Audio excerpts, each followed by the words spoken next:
Bank account freeze EDD की वजह से हुआ है, यानी एनहांस ड्यू डिलीजेंस की वजह से। तो आपको 4-5 चीज़ों का ध्यान रखना है। पहला, आप अपनी केवाईसी प्रॉपर करवाइए, यानी आधार कार्ड और पैन कार्ड का वेरिफिकेशन करवाइए।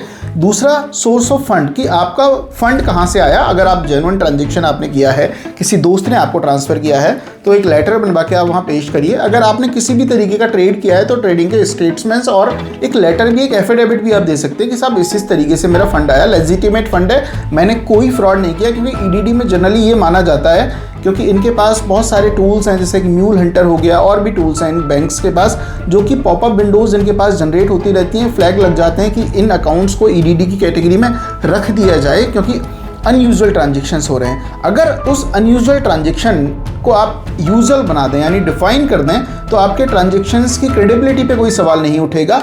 और जब सवाल ही नहीं उठेगा तो ईडीडी भी हट जाएगी।